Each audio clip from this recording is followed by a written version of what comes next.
I decided to go independent because I'm an artist. I don't want to wait for budgets to open so I can make music. No, I became the label. The door is not there, you create the door. DIY.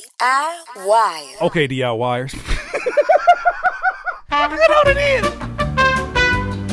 DIY. is. Okay, DIYers. We have a story here from Maya, the amazing singer Maya, who I definitely didn't have a crush on when I was growing up. So if I turn red, it's only because the temperature in here is changing and it's hot. I just be having shirts around like I got an Amazon subscription. Don't worry about that. Anyways, Maya, the beautiful voice, the beautiful everything, had an interview with a podcast called The Porch Podcast. And in it, she talked about why she chose to become an independent artist. Did you know that Maya is an independent artist? I definitely did because I follow her. I thought that was my wife getting ready to come in here and smack me in the back of the neck, but it's not. For me, it was a circumstance. It wasn't, I want to record.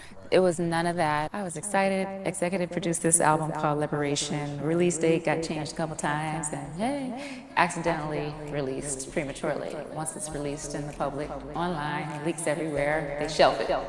And so it's technically released. I ain't gonna hold you. I'm gonna rewind this video. I didn't hear nothing she said. One more time. For me, it was none of that. Fourth album that I was working on for about a year. Transition in the Universal Music Group system, umbrella, from Interscope to Motown. A very legacy-based R&B label that really understood R&B. I was excited. Executive produced this album called Liberation. Release date got changed. That's my move right there. So Maya's talking about how she was in limbo with her label. She was a part of a major label. She had already had success in doing what she was doing.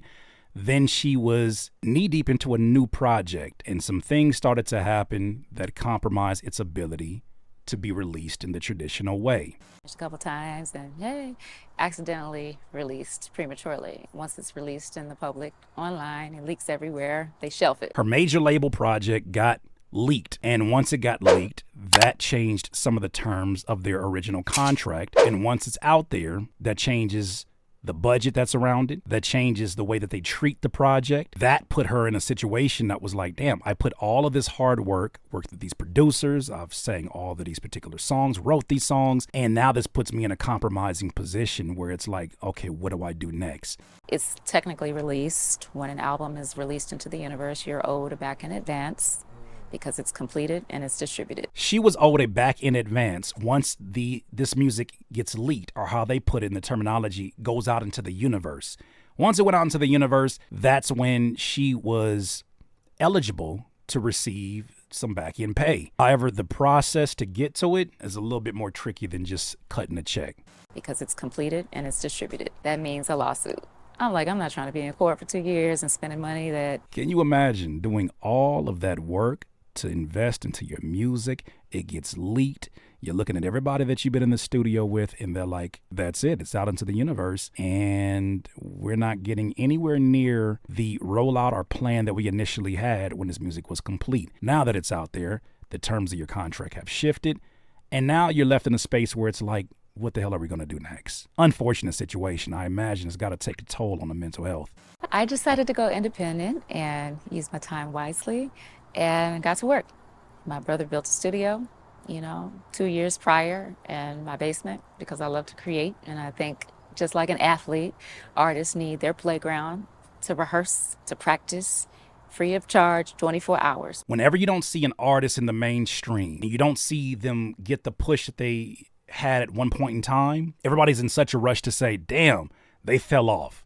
Damn, what happened to them? But not too many people ever say, damn, what happened with the label? Oh, their labels is broke boys. But shout out to Maya for making the pivot, because I know so many artists that when they have that project ready to go, and this is by no means her first project that they're talking about, but when they have that project ready to go and they've invested all of this time, all this sweat equity, work with the people that they finally wanted to work with, started to line up opportunities, they're thinking about going on tour and all these different things, and then everything just kind of just stops right there in its tracks.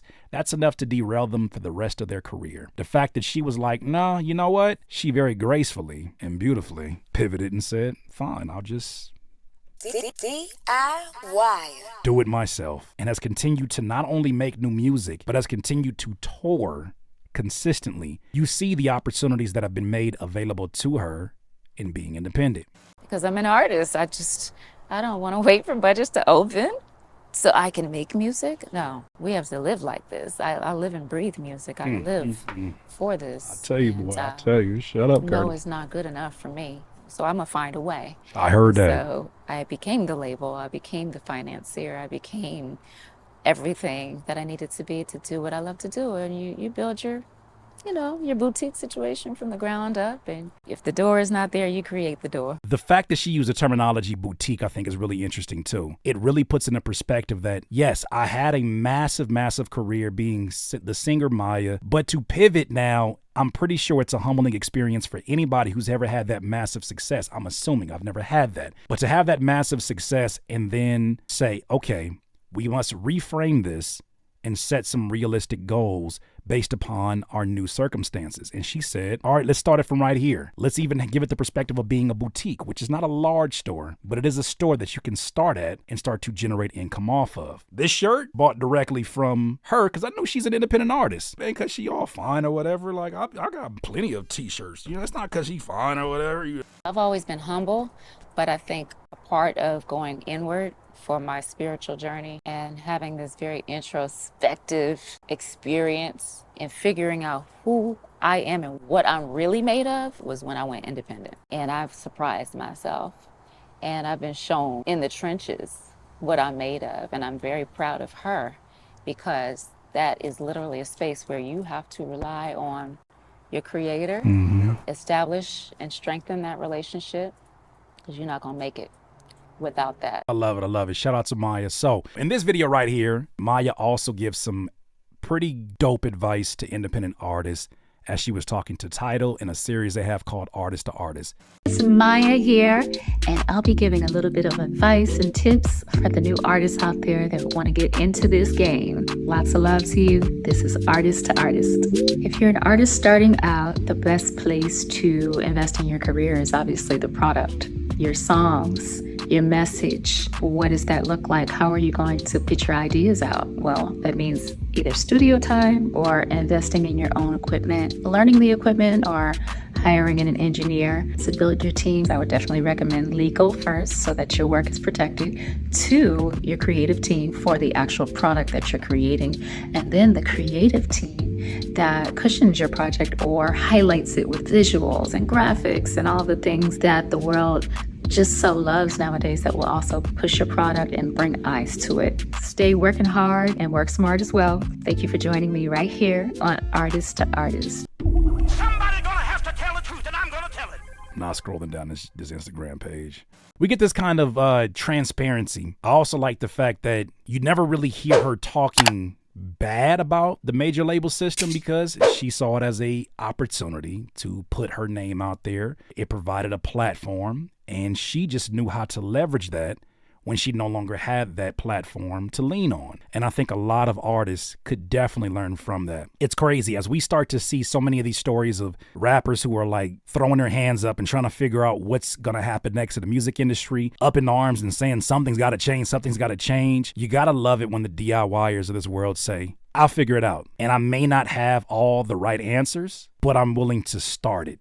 That already has its own mindset to shift for me. And that's just not how that industry works. I think that there's something that we all as DIYers can take from that, is that the moment that you stop straddling the fence between, well, independence is cool, there's a lot of things I can do and there's a lot of music I can make, but I mean, it would be dope to be famous. It would be dope to be visible and seen, and I can prove to everybody who said that I wasn't going to be anything that I am something. It would be dope to be recognized everywhere I go, and it would be dope to make all that money that I can make. I think as long as you're straddling the fence, you're doing a disservice to both of those goals, because those are two goals that are like oil and water. If you want to do what is best for the art, and that is something that you value, I believe personally that independence is the best route, because your creativity, your ingenuity that you instill within your music is a skill set that you can also instill within your business, or at least attract like-minded human beings who can help you put together something